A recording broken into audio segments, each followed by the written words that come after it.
sadness can coexist with joy. That hope and healing, joy and justice, pain and purpose can both exist. Now, that's actually true humanity. Major is a Grammy-nominated platinum soul singer, actor, and humanitarian. It's baffling to think that when a person has the opportunity to access the all-powerful, why wouldn't you take advantage of that? We have enough track record and credit report to see that it's more of a benefit and more of a reward to move by faith. What are you doing to specifically ensure that the cultures and the spaces that you frequent are being nurtured and handled properly? We all have a responsibility to contribute to the betterment. You do that through unwavering authenticity. That is the superpower that is greatly underestimated. To whom much is given, much is required. Part of that requirement is sharing. Culture is the heartbeat within our lives, and it's at the core of so many things. While we live in a time when we are starving for wisdom, I welcome you to your wisdom retreat at Culture Raises Us. I want to start with our key question. When you hear culture, what does that mean to you? When I see the word culture, it's the unapologetic contribution to the way the world moves, the way the world grows, the way the world evolves. Contribution. Yeah. Contribution. You know, you've experienced a great deal in your music journey to date with all that you've done over the years. Was there a particular moment that you go back to that you can say, this is when I realized just how much music culture plays a role in shaping overall culture? When you talk about, and I'm so glad you used the word contribution. Yeah. Was there that moment that you remember? Personally, it was at the release of my biggest song, the reason they call me platinum, soul singer, Why I Love You. That song was written as a love letter to God, and love wrote me back. And it has impacted people in ways of my intention, which was to give them an understanding of how to really do this love thing on earth as it is in heaven, where it is not just self-seeking or self-fulfilling, but we understanding that it's reciprocity. And to see the impact that song has made in people's lives, from a personal to, partnerships, like it has really reframed and helped give a healthy definition to what love truly is. And I see it in real time. It's almost 10 years, old of a song. It goes viral every other month. And I read some of the messages of how people decided not to commit suicide because a song penetrated a thought, or they started to love themselves more, or they realized that they were worthy of the love that they seek. And it helped to reshape how they approach their relationship. And so, yeah, that was one of those moments where I was like, oh, the contribution. So you talked about, you wrote a love letter to God and love wrote you back. Yeah. God didn't write you back. Love wrote you back, huh? No. I understand it. My belief system understands that God is love. Love is God. And it is never one or the other. It is always the both. And I think that also informs how I live as a witness to this conversation of love, the hope in love. It's understanding that if you don't see love, you won't see God. If you don't see God, you won't see love. And that's, I try to help, I try to help inform people on that, because I think many of us have perpetuated a God or love. And so when you have people that are professing they represent God and it's absent of love, it's like, no, you've actually missed that. You are perpetuating something that is totally contrary to who God is. And so I sing about that. I sing in that and sing from that. It's evident that God plays a significant role in your lifestyle. which is one of the, I will say few right now, but I'm sure we're going to find out many things that we have in common and people we have in common. And I'm so glad to hear it be so at the forefront of your dialogue. Absolutely. In your life.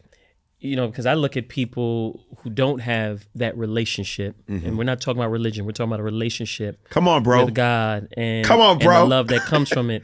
Yeah. And I wonder, man, how do you make it through this life without this? Like, that's a heavy burden to think you're really doing this on your own. And so now, as you are an extension of God's gifts and of God's greatness, tell me how challenging that's also is in this world where you do have so many who probably are not in that same frame of mind, but you obviously live and come with it in everything that you do. It's interesting because as you were speaking and saying, how could you not lock in with the Almighty, the greatest of all time in real time? How could you not? And it's baffling to think that when a person has the opportunity to access the all-powerful, why wouldn't you take advantage of that? But it also, in the flip, knowing that society operates a great deal without that reverence or reference, sometimes it can be a lonely journey and a frustrating one because we have enough track record and credit report to see that it's more of a benefit and more of a reward to move by faith and to operate by hope. But when you live in a society that doesn't amplify that and you're still seeing gains or what look like gains, it starts to make you question. Like, was it worth me caring that much about my integrity? But at the end of the day, we can go to sleep at night because I read a little bit of your bio and you too have been around a lot of some of the wealthiest, the most influential. And I'm 99.9% sure that you, like myself, have witnessed that there's no amount of money that can outbuy your need for hope or peace of mind. I've seen the wealthiest miserable when we think that money and access is the answer. Nah, it ain't it. It ain't it. It ain't it. It's the true joy. Yeah. Like your hat, the joy and the comfort that comes in the relationship that you do know is bringing you through all this. Who is the master architect? I look back and everybody, looks at my history and all the brands and the people I worked with. And I tell them outright, I said, look, I'm not that smart to have put all this together. Yeah. I'm not that smart. That wasn't me. That's all God's plan and architecture because he needs that so that I can then be credible to speaking to other people because they're caught by oh, wait, you worked with them? You did that? But I will say this. You were smart enough to be available and a vessel surrendered to the greater power that works through you to get to. Facts. And I want to make certain that I laud that and acknowledge it because I think one of the things that happens with believers and why a lot of people aren't always super excited to champion the Christendom is because they think that they can't be celebrated in the process or in the evolution of achievement and accomplishment. But the reality is humility is not a denying of a truth. No. If you're great, if you dope, Yeah. If you're dope at what you do, be dope at what you do. The humility is when you make room for more than just your dopeness. And you understand that, as I say it, far too big is the sky for only one bird to fly. And oh, how beautiful is the night when more than one star shines. There's enough room for all of us to win. Listen, humility is not thinking less of yourself. It's about thinking of yourself less. That's it. That's it. Man, we can go on for days about all this. You know, something else I found that we also have in common. You actually attended a performing arts high school in Texas. Yeah. I attended one in New York. Okay. Were you a LaGuardia? The one and only. I'm sorry. The illustrious one and only LaGuardia. So for those of the youngins. Relax. No, wait. Okay, Major, go let me ahead. finish my breakdown of the illustrious LaGuardia High School of the Performing Arts in New York City, which was based off of the TV show Fame, which a lot of us. Which also, if to clear a trivia, a fun fact. Yes. HSPVA also was a school that they looked at to inform some of the crafting of Fame as well. You know, Debbie Allen coming from Houston, Texas. Okay. You know, I just want to make it clear that while LaGuardia happens to be one of the front runners, if not the front runner, there you go. HSPVA is I will say adjacent, but Listen, I'll let LaGuardia have all of its please stuff. do, because as you said, it was a contribution too. So we'll stay there. So I know the impact that experience had on my life. Right. And we could talk about that. I would love to hear how that experience impacted and prepared you for your journey. I know, because listen. Going to these type of specialized high schools is so different, and I don't know if many people get the magnitude. So I'd love to for you to share, how did it really prepare you? Bro, I'm getting chills because I wasn't expecting. I didn't read that in your bio. Yeah, don't worry about it. It makes a whole lot of sense though. But it informs you in the most holistic sense, unlike any other preparatory program. Like, because it prepares you for real world competition. The academia is a mandate just as much. I know that at least for HSPVA, the High School for the Performing and Visual Arts. Yeah, thank you. So we're clear. Yeah. And esteemed alum, you know, Cassandra Wilson, Grey's Anatomy, Patrick Swayze. I'm not competing. You didn't want to do that because I was Robert about to run down. But I'll say this: album of the year, Beyonce. You know, wow. Yeah, we're gonna get to that shit. But anyway, it does prepare you for real world engagement. Like, I believe, like, honestly, even if I didn't go to college, what that high school format and style did, it gave you that right there. You hit it right there. You know what I'm talking about. 1,000%. We learned the power of negotiation. Like, it was so many layers. Like, this is what every school should model after, actually. Yep. You know, so it wasn't just about how talented you were. It was like, can you communicate it? Do you understand the why behind it? Like, the academia and the creative were just as essential. And so, yeah. Shout out to my fellow. Yes. I love it. You know, and when you talked about that, I love the correlation you made to very similar to that of like a college experience that would bring all these different people together that you'd meet, where we got that in high school. We got it in high school. So diversity was...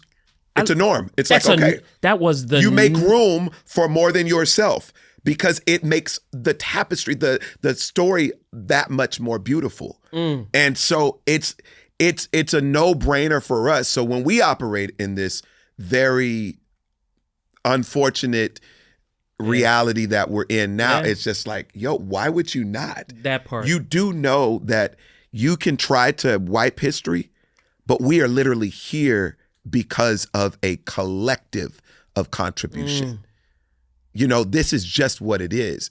And so, I love that. So did you know Aisha Hines? And don't do like, that. 1,000. That's my big sister. Like, %. Yeah, it's a whole lot of We went to school folk. the same. She was a year behind me. Yeah, so you know Sarah Paulson. Sarah Paulson, I don't know. Sarah Paulson, the famous actress. I don't know if I knew Sarah. So my time was Aisha's younger. Okay. You had Omar Epps. You had Marlon Wayne. Yeah. Like the list. It's Adrian so Brody, many Bokeem Woodbine. amazing. Like, Yeah. You know, I can go down our list. I heard him. Yes. Don't do that. Don't do that. The greatness. It was, but Beyonce.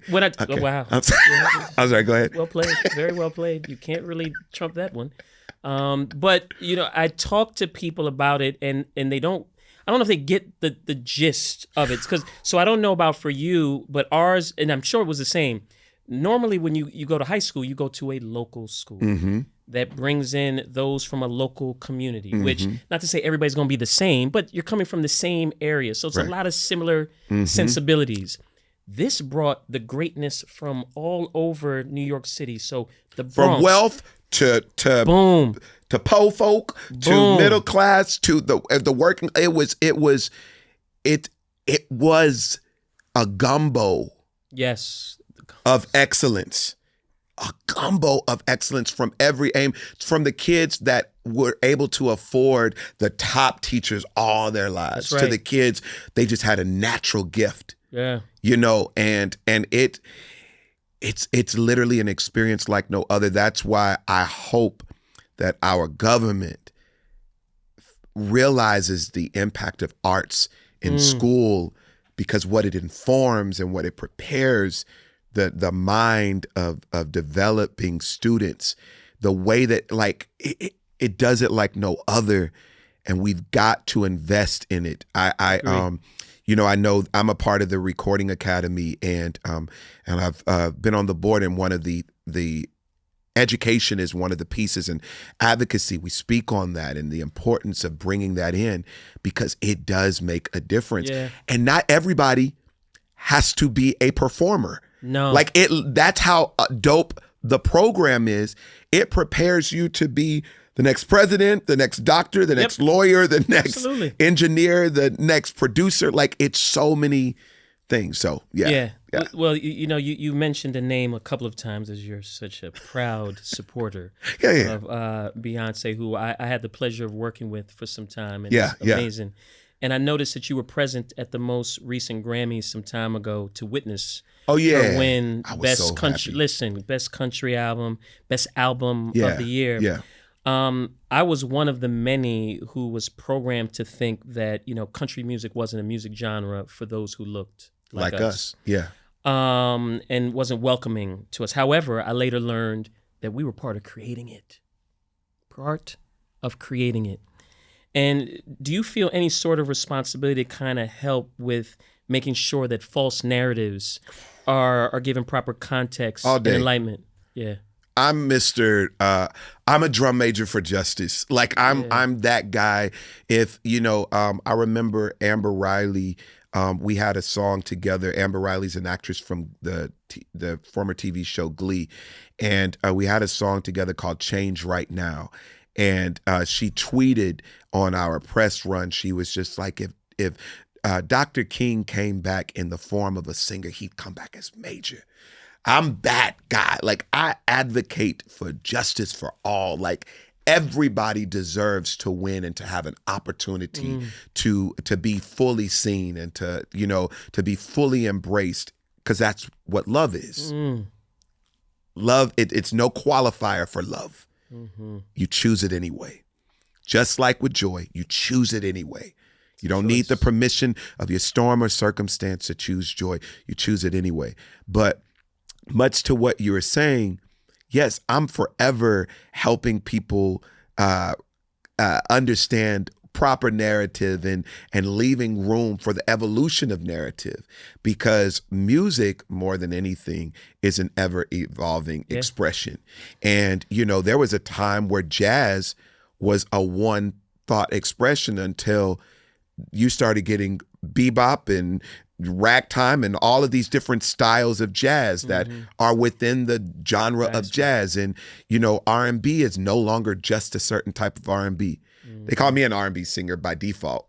I don't have the full language for R&B, but Why I Love You got so big, they were like, he's bringing back classic R&B. And I'm like, oh, okay. But I'm just a soul singer from the church. Gospel informs my sound more than anything, but roots Americana. I understand, and I have enough experiences to know that it wasn't just white folks in those spaces. I met Charlie Pride before he passed, one of the biggest heroes in country music. And I remember, and now I look back in retrospect, like, God, you set that up because we just met in our hotel in Nashville. There's no coincidence. Just right. It was God's divine. way of remaining anonymous. Letting me, and one of the things he said is, you belong. You belong. And I wasn't even really stretching in the whole Americana space because I didn't know that that's what it was until I found language for it. I was just doing what I did.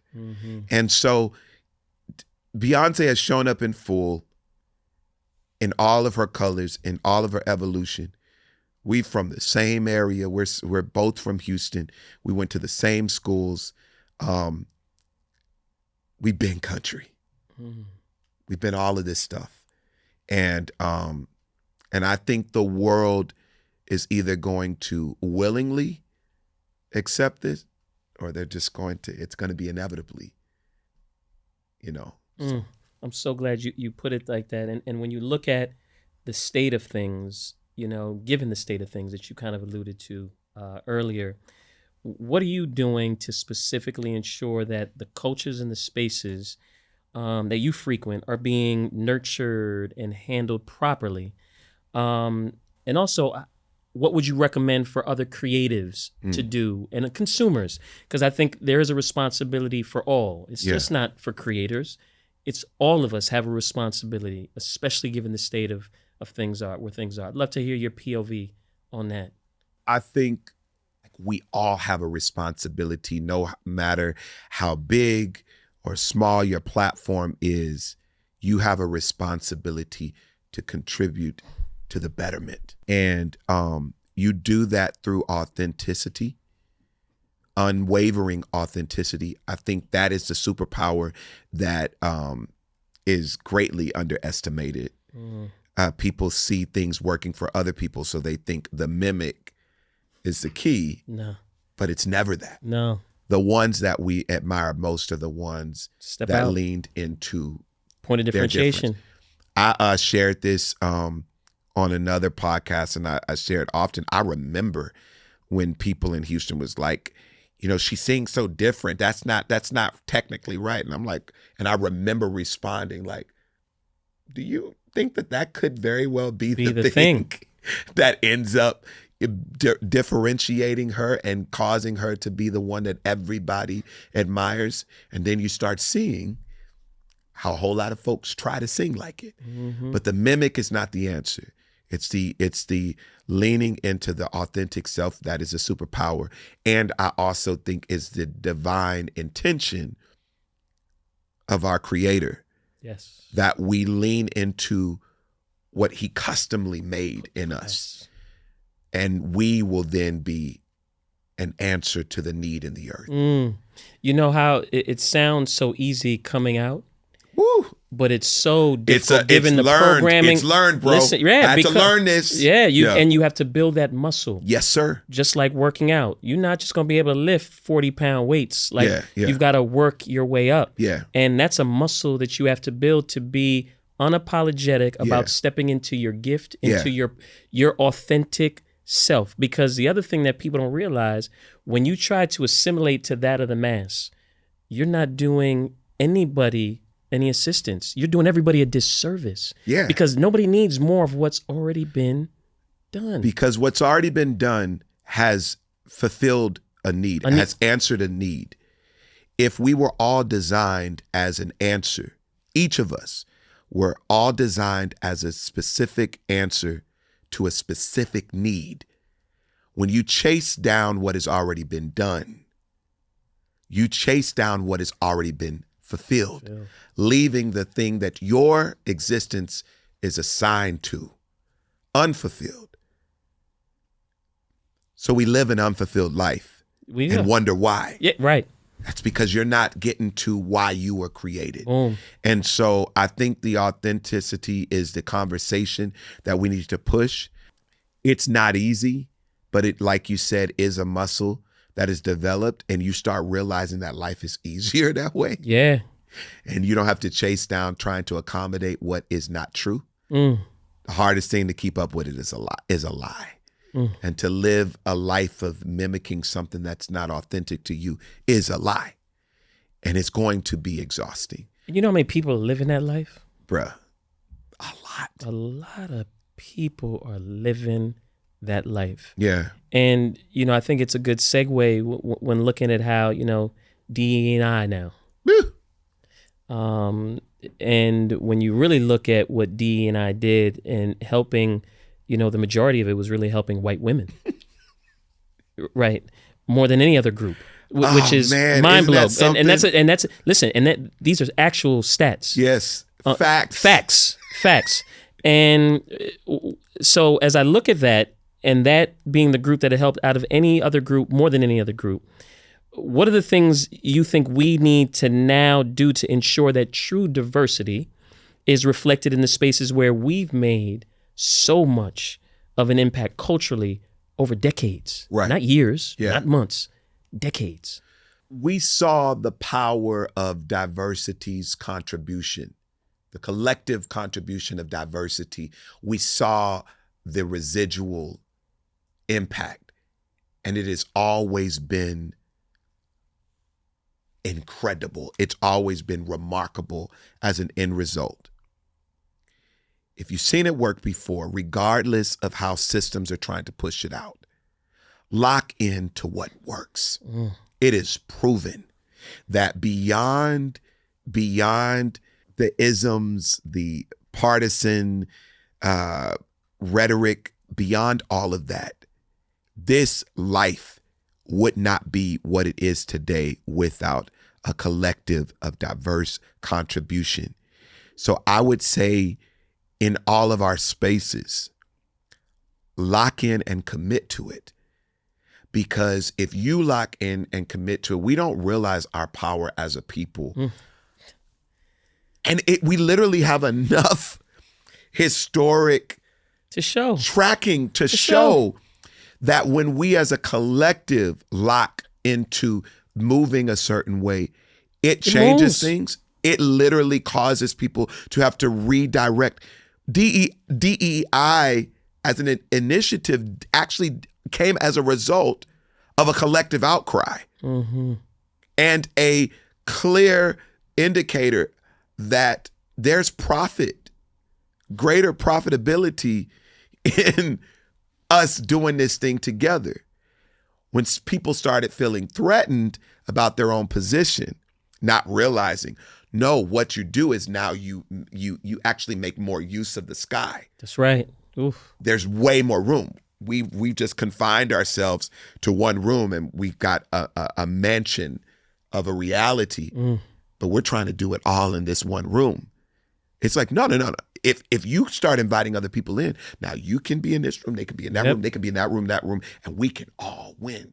And so I just encourage people to lock into what you have already seen works. Continue to build. There's diversity as a DE&I representative. When I was working with the Recording Academy, when they had the actual committee, I was one of the leads for LA. There's diversity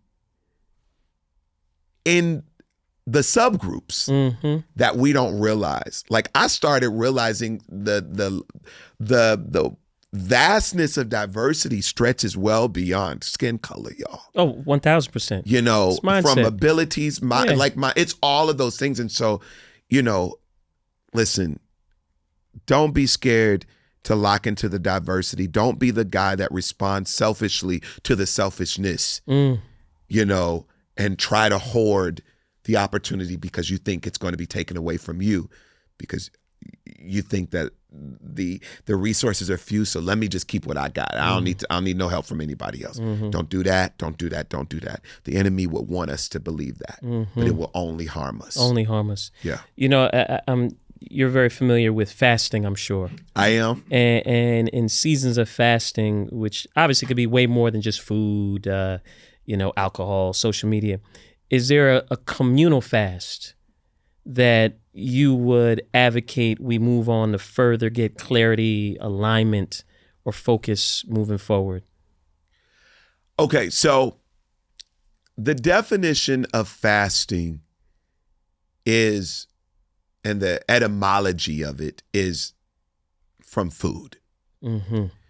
we have, evolved it to be the consumption of anything. Correct. The stop of consumption of anything. So I understand we calling it fasting, but I also want to respect the sacredness of fasting for it really meaning the discipline of turning your plate down. Right. But it's deeper for me that it is consecration. That if we can consecrate the way in which we move in life, it changes from just being a fast for a seasonal moment to this is my new character and discipline. Yeah. This is the condition of who I am. Mm-hmm. So the consecration that I would call all of us to is to be mobilizers of togetherness, of shared ideas, and support of the ones doing it right. Only. Mm-hmm. And to, by faith, trust that it will affect the things that are corrupt, to have to surrender to the right way in due time. There was a lot of people that were like, well, I got to get to work during the bus boycott. But it was a majority of the collective that said, if we don't all do this, that's right, it's not going to be effective. But I still got to get to work. I can't be late. Trust me, you want to get in on this bus boycott. And now we're able to walk up and down the school bus. And I think it's hilarious because, growing to school, we still chose the back of the bus. That's where the coolest That's where the coolest part was. But I had to tell, I remember like my parents or grandparents saying, we fought too hard for y'all to be sitting in the back of the bus. And I said, no, you fought hard for us to have the choice to choose. And now we're choosing to bring that energy to the back of the bus. We're not being told that we have to. Yeah. But I just want us to trust, to consecrate, to get ourselves conditioned to do the right thing. Bro, as I get older, I start looking at the Spike Lee movies and all these things and the messaging that has been said. It's been said, and I just heard it as a cliche. That's right. But I believe the intention behind cliches is more divine than anything, that it be repeated often until it's understood and digested. So, big ups to God for cliches being a thing, because we hear them, but in time, it's kind of like what grandma used to say, you'll understand it and I was better by and by. Man, I was just about to say, doesn't this sound so familiar as children and our parents gave us all the gems and the insight that we just wonk, wonk, wonk, wonk, wonk, wonk. Yeah. But it sat with us, and when we got to a place in our life, it then made way more sense. Yeah. And it's the pouring into things, even if it's not time, or you don't, or you're not going to be able to really digest it and address it or respond to it in the way that you should. Yeah, bro. But at some point, it's going to hit you. Yeah. And when it hits you, you're going to be like, there it is. And so if we can shorten that time of people, like getting it, like, because we know as children, we learned and heard so many things. We didn't apply it until later, probably. If we can teach this new generation, minimize that window. It's through education, because Wallow, and I don't follow Wallow, a part of the culture, like really follows him, but I admire him from afar. And whenever I see clips, I see his passion, and his energy, and his I'm heart. Like, that's a good dude. And he's using his life as a testimony. That part. So he's arrived to the understanding that it's not always as simple to just tell people do better. Right. When their environments have conditioned them to only know a certain thing. Facts.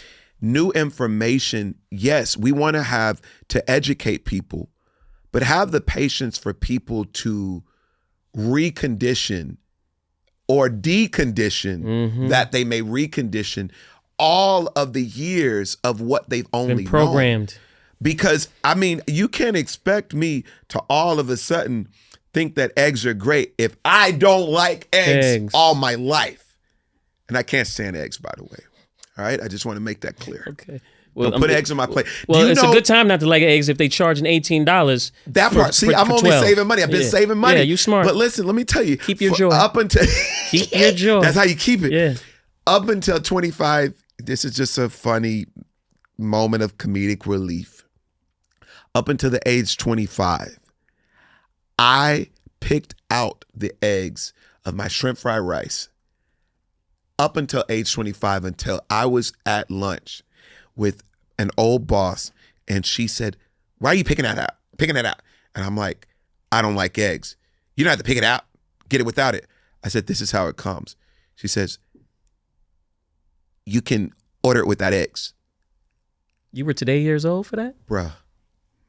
Are you serious? Bruh, I just thought they, No, bro. Well, first off, the fact that you no, picking I was eggs 25 years old. You're not going to say today years old. I am not going to get today years old. First off, you taking out the eggs of a fried rice Bruh. is a mind blow for me. 'Cause Bruh, if it was I minced was so that- small, That's how OCD I am. Like it Wow. is literally, I have that. I'm that guy. Okay, I'm you're sorry. that And guy. that's actually the side effect of also being a performing arts kid. but I You know love how the they full make circle. us. I love the So full don't circle. you try to get out But of it, I ain't because I taking know my there's eggs out of my fried but I rice know like that there's bro. something. There's an ism that you There's have. an ism Trust here me. with it, absolutely. Or I would 10. not use a public bathroom for number 2 for years. No, real talk. I put tissue even at my home on every listen, door. and I still do. Okay, so that's my ism. But please go. Okay, That was a little but TMI, anyway, but it's okay. Listen, I've been that person, but it hit me at 25. I am wiser now, and I order all my shrimp fried rice without egg. I love that. I can't wait to have fried rice with you. This is going to be awesome. Listen, and I love that wisdom, and I'd love for you to share. So what do you think separates creatives who make it against those who don't? Consistency. You got to stay at this thing. You got to stay at it, whether you get, because that social media also is a mind fluck. Mm-hmm. It's so disrespectful. The Yeah. psychological warring that you do when you see something go viral, or you see something do well for you 1 minute, and then the next thing you post, it only gets 1 or 2 likes or a fraction of the engagement that you had before. That can do a number on you, but what wins is consistency. Consistency. We always end these talks with, if there were 3 seeds that you could leave with the stewards of culture moving forward to put them in position to continue to take this thing in a responsible way moving forward collectively for our betterment, what would those 3 things be? I have it, but I want to say this before, because I think they call me the hope dealer, right? I deal hope. That's like literally the theme of everything that I do is hope. The hope dealer. You know, even had it tatted on my arm, hope. Major hope is my foundation. But it's hope and love, life and future. But the reality of it all is a lot of people see us on the other side, you know, on these microphones, and they assume that they just got it. They got it. They're not dealing with the struggle of life or the difficulty of life. But I'm tired. Yeah. I'm tired. I'm frustrated. I'm actually in almost a sadness, and I want to let people know that sadness actually can coexist with joy. Facts. People don't understand that hope and healing, joy and justice, pain and purpose can both exist at the same time. That's actually true humanity. And so I want to let people know that, make room for that. I just found out that I didn't win an Image Award. This is my 9th nomination. And I'm like, I have been nominated so many times. Susan Lucci will not be my story. This can't be. Right. Shout out to the brilliant Susan Lucci, but still, I'm just like, yo, I'm frustrated. I'm an independent artist whose mama named a major, and I'm trucking through life trying to meet this next level, and it feels like a glass ceiling sometimes. So I want to just say that, so that the exhaust of people thinking, here's another podcast moment where someone has figured it out and they just got it all right. They just get it all right. That's not me. That's not me. I have to live the hope I give, and I'm tested on that daily. But the three things that I would give to anyone to help advance culture and enrich it: stay consistent, stay excellent, and stay ready. Mm-hmm. Stay consistent, stay excellent, and stay ready. Because when opportunity knocks, I've said this often and I will say it as much as necessary. When opportunity knocks, opportunity doesn't just sit around and wait for you to get your stuff together. A lot of times we say we want something, but we're not preparing for the very thing that we ask for. So that's the prepare for what you pray for. Stay consistent, stay excellent, and stay ready, because opportunity is going to embrace the person ready to go. And that's how we impact culture for the better. Thank you for that. And, even for how you prefaced it with the reality of, in our walks with God, many would assume, oh, their life is perfect. It's actually the complete opposite. Yeah. I feel like we get more put on us. That's right. Because he needs to show we are the examples of his excellence. Yeah. And he needs to show, look at my children coming through all these things. Strength is perfect in our weakness. So I now say, I welcome adversity. Because when I get more adversity, I'm like, oh, God's throwing something else at me because he knows he's preparing me, and I will get through this with him. So I'm grateful that you started your answer grounded on that of the reality. I'm gonna give you these three nuggets, but don't think I'm not exhausted and going through my own trials and tribulations, which I will get through. And we always do. That part. But a sincere thank you for that, because we also live in an era where everybody sees the end product and the glamour and the glitz and on the mic and doing this, and don't see the journey and all the things that come with it. So the more we can share that is the more that people know the reality of what it truly takes, and is not misled by some facade that they think it is. And for that, you're major. And I thank you. She definitely knew. Yeah. I thank you. I have a new song called I Prayed for You, and in this season, I have been very intentional about it not just being a phrase, but it being the action in real time. Do you mind if I pray for you? I would. That's the best gift you can give anyone, and I receive it every time. So please and thank you. Yeah. Dear God, we love you. We appreciate you. We honor you. Thank you so much for the gift of life, a gift that we don't necessarily earn, but by grace, you deem us worthy of. Father, I want to ask for your covering and keeping of my brother Astor. I pray that you continue to grow him in his faith and also in his prospering. I pray that he be encouraged in spirit to continue to build this brilliant idea that the culture raises us. I thank you for his commitment to sharing the jewels of his experience, inviting the jewels of others' experiences to be shared, that they may impact and enrich culture for the better. Bless his finances. Bless the resources. May they come in abundance. Bless his family. Continue to give him a joy like no other. May the gratitude, the recall of all the things that you have done for him be his reminder and his encouragement, his motivator to keep moving, because he will never want or need for anything. This is blessed. I'm grateful to be a part of it. Bless everyone in this room, and thank you in advance for doing so. In Jesus' name, amen.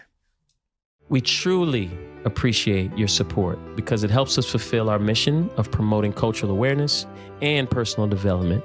Please click the subscribe button below to help ensure and solidify our mission.